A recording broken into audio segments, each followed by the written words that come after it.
ഇന്ന് അയല മീൻ മുളകിട്ട് വെച്ച് ഒരു റെസിപ്പിയാണ് ചെയ്യാൻ പോകുന്നത്. അതിലേക്കായിട്ട് ഞാൻ അയല മീൻ എടുത്തിട്ടുണ്ട്. അപ്പോൾ അയല മീനൊക്കെ ഒന്ന് കട്ട് ചെയ്ത് വൃത്തിയാക്കി എടുക്കാം. ബാ, ഉണ്ടോ, അയല മീൻ എടുത്തിട്ടുണ്ട്. 5 അയല എടുത്തിട്ടുണ്ട്. അയലയൊന്ന് കട്ട് ചെയ്ത് വൃത്തിയാക്കി എടുക്കാം. വളരെ പെട്ടെന്ന് നമുക്കൊന്ന് കട്ട് ചെയ്തെടുക്കാം.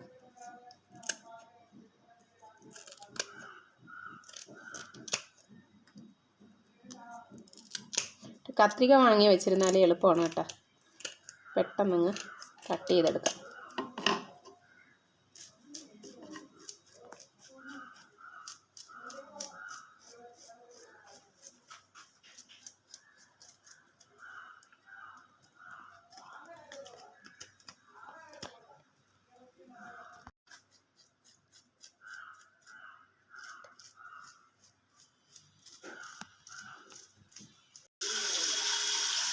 മീനെല്ലാം കട്ട് ചെയ്തെടുത്തിട്ടുണ്ട്. അതിലേക്ക് കുറച്ച് ഉപ്പിട്ട് കൊടുക്കാം.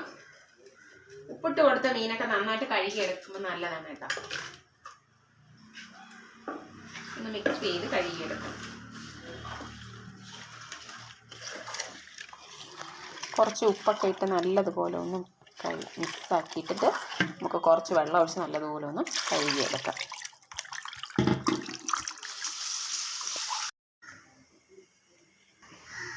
കുറച്ച് ചെറിയ ഉള്ളി എടുത്തിട്ടുണ്ട്. ചെറിയ ഉള്ളി അത് തീരെ ചെറുതായതുകൊണ്ട് ഒരു കൈപ്പിടിയോളം എടുത്തിട്ടുണ്ട്.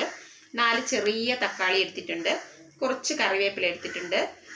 വെളുത്തുള്ളി എടുത്തിട്ടുണ്ട്. ഇഞ്ചി എടുത്തിട്ടുണ്ട്. പച്ചമുളക് എടുത്തിട്ടുണ്ട്. അപ്പോൾ ഇഞ്ചി നമുക്ക് ഇത്രയും വേണ്ട. ഇഞ്ചി ഒരുപാടായി പോയാൽ കറിക്കൊരു ചെറിയൊരു കടുപ്പുണ്ടാവും. അതുകൊണ്ട് ഞാൻ ഇഞ്ചി കുറച്ചേ ചേർക്കുള്ളൂ. അപ്പോൾ ഇഞ്ചിയുടെ തോലൊക്കെ കളഞ്ഞ് വൃത്തിയാക്കി എടുക്കുക. ബാക്കിയെല്ലാം സെറ്റാക്കി വെച്ചിട്ടുണ്ട്. ഇഞ്ചി ചെറിയൊരു പീസ് എടുത്തിട്ടുള്ളൂ, ചെറിയൊരു പീസ്. അപ്പം അതിൻ്റെ തോലെല്ലാം കളഞ്ഞ് വൃത്തിയാക്കി എടുക്കാം. ഇടയ്ക്കൊക്കെ മുളക് പൊടിയൊക്കെ വെച്ച് ടേസ്റ്റ് ചെയ്യണം കേട്ടോ, നല്ല സൂപ്പറാണ്. തേങ്ങ അരച്ചുള്ള കറിക്കും കുഴപ്പമൊന്നുമില്ല, പക്ഷേ നല്ലത് ഇതാണെന്നാണ് ഞാൻ പറയുള്ളൂ. എനിക്കിതാണ് ഇഷ്ടം. എൻ്റെ ഇഷ്ടമല്ലല്ലോ നിങ്ങളുടെ ഇഷ്ടം. എന്നാൽ ഇതൊന്ന് ട്രൈ ചെയ്ത് നോക്കണം. മുളക് കറി വെച്ചിട്ടുള്ള സൂപ്പറാണ്, അയല മീൻ പ്രത്യേകിച്ച്. വരൂ, നമുക്ക് വീഡിയോയിലേക്ക് പോകാം. കുറച്ച് എണ്ണ ഒഴിച്ചു കൊടുക്കാമേ.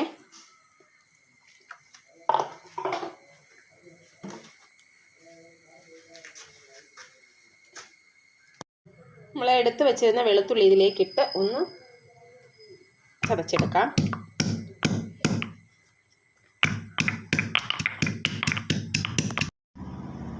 ഇഞ്ചിയും അതുപോലെ ഒന്ന് ചതച്ചെടുക്കാം. എണ്ണ നല്ലതുപോലെ ചൂടായി വന്നിട്ടുണ്ട്. നമ്മൾ എടുത്ത് വെച്ചിരുന്ന ഒരു പിടി ഉള്ളി ഇതിലേക്ക് ചേർത്ത് കൊടുക്കാം.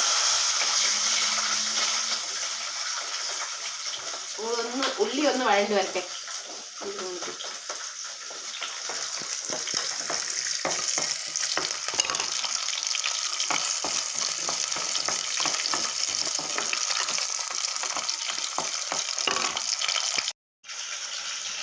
ഏഴോളം പച്ചമുളക് എടുത്തിട്ടുണ്ട്. അതും കൂടെ ഇതിലേക്ക് ഇട്ട് കൊടുക്കാം.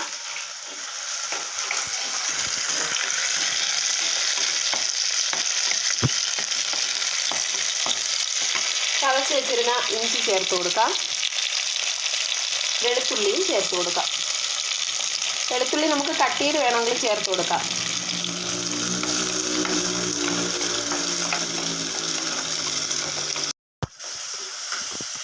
രണ്ട് പീസ് കുടംപുളി എടുത്തിട്ടുണ്ട്. ഇത് നല്ലോണം ഒന്ന് കഴുകി വൃത്തിയാക്കി എടുക്കാം. ഞാൻ കഴുകി വൃത്തിയാക്കി എടുത്തതാണ്.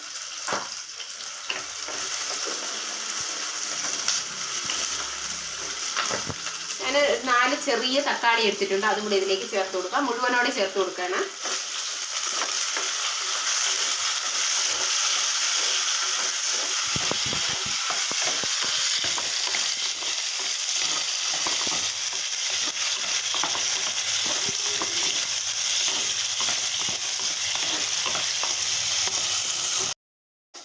നല്ലതുപോലെ ഒന്ന് വഴണ്ടി വരണം കേട്ടോ. നല്ലതുപോലെ ഒന്ന് വരട്ടിയെടുത്തതിന് ശേഷം നമുക്ക് ബാക്കി ചേരുവകൾ ചേർത്ത് കൊടുക്കാം. കുറച്ചുകൂടെ ഒന്ന് വഴണ്ട് വരാനുണ്ട്. മീഡിയം ഫ്ലെയിമിലിട്ട് ചെയ്തെടുക്കാം.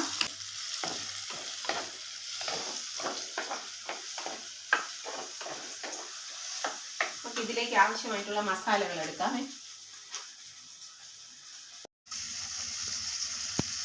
1/2 സ്പൂൺ മഞ്ഞൾപ്പൊടി ഇട്ട് കൊടുക്കാം.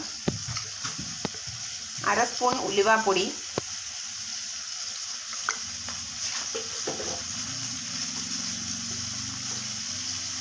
1 ടീസ്പൂൺ മല്ലിപ്പൊടി, 2 ടീസ്പൂൺ മുളക് പൊടി. ഇത് എരിവുള്ള പൊടിയാണേ.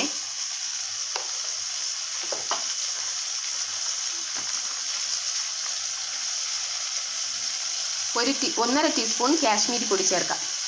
കളറൊക്കെ കിട്ടുന്നതിലേക്കായിട്ടാണ്.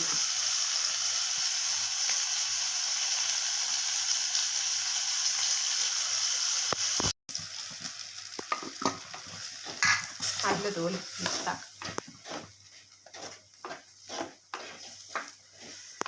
പൊടികളൊക്കെ മസാലകളെല്ലാം ചേർത്ത് കൊടുത്ത് ഒന്ന് മിക്സ് ചെയ്തെടുക്കാം. നല്ലതുപോലെ ഒന്ന് മിക്സാക്കി കൊടുത്തതിന് ശേഷം നമുക്കിതൊന്ന് തണുക്കാൻ വേണ്ടിയിട്ട് മാറ്റി വയ്ക്കാം. നല്ലതുപോലെ ഒന്ന് തണുത്ത് കിട്ടണം. ഫ്ലെയിം ഓഫ് ചെയ്ത് കൊടുക്കുകയാണ്. ഇവിടെ ഇരുന്നൊന്ന് തണുക്കട്ടെ.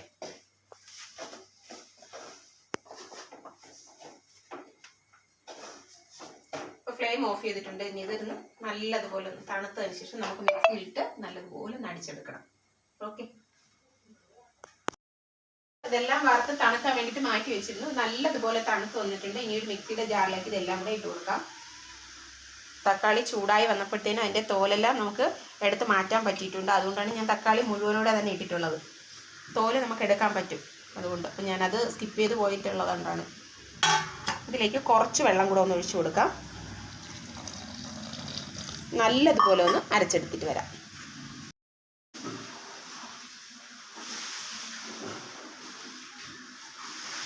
നല്ലതുപോലെ ഒന്ന് അരച്ച് കിട്ടിയിട്ടുണ്ട്. നമുക്കിനി ഇതിനെ നേരത്തെ നമ്മൾ വറുത്തെടുത്തില്ലേ ചട്ടി, അതിലേക്ക് ഒഴിച്ചു കൊടുക്കാം.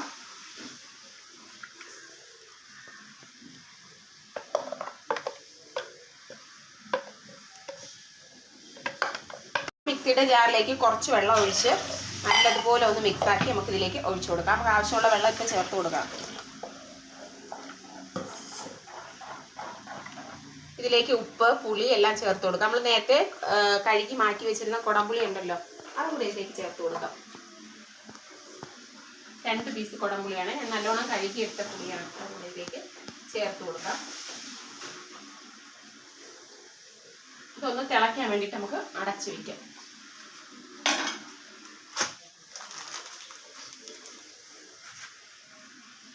കുറച്ച് ഉപ്പും കൂടെ ഇട്ട് കൊടുക്കാം. നല്ലതുപോലെ ഒന്ന് തിളച്ച് വരട്ടെ.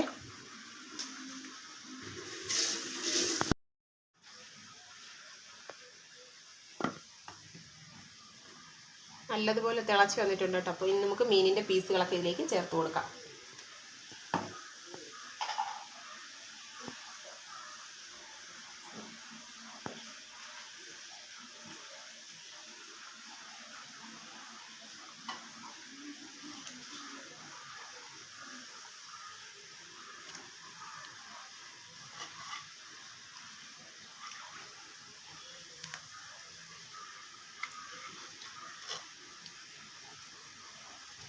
കുറച്ച് കറിവേപ്പില എടുത്ത് വെച്ചിട്ടുണ്ട്. കറിവേപ്പിലയും കൂടെ ഇതിലേക്ക് ചേർത്ത് കൊടുക്കാം.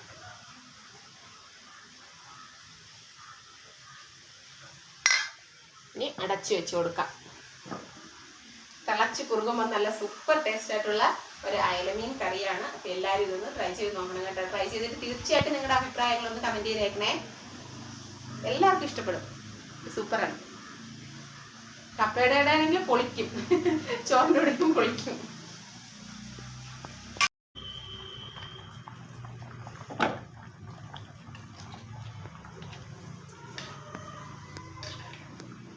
മീൻ തിളച്ച് വന്നിട്ടുണ്ട്. അപ്പോൾ ഇനി തിളച്ച് വന്നതിന് ശേഷം നമ്മൾ ഫ്ലെയിം കുറച്ച് കൊടുക്കണം.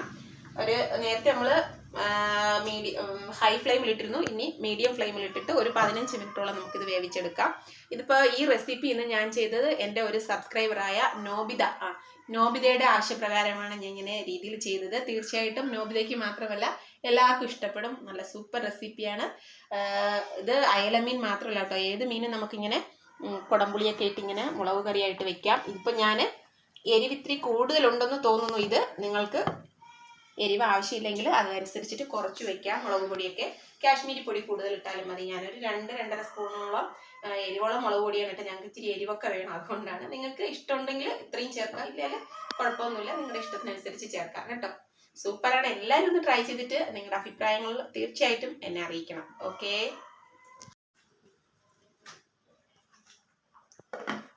മീനിന്റെ ഉപ്പൊക്കെ ഒന്ന് നമുക്ക് നോക്കാം. അപ്പൊ ഞാൻ പുളിയൊക്കെ അത്യാവശ്യം ചേർത്തിട്ടുണ്ട്, തക്കാളി ചേർത്തിട്ടുള്ളത് കൊണ്ട് പുളിയുണ്ട്.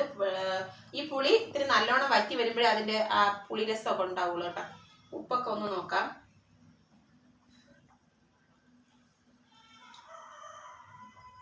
ഉപ്പിത്തിരി കുറവാണ്, നമുക്ക് ഉപ്പ് ചേർത്ത് കൊടുക്കാം. 1/2 ടീസ്പൂണോളം ഉപ്പും കൂടെ ചേർത്ത് കൊടുക്കാണ്.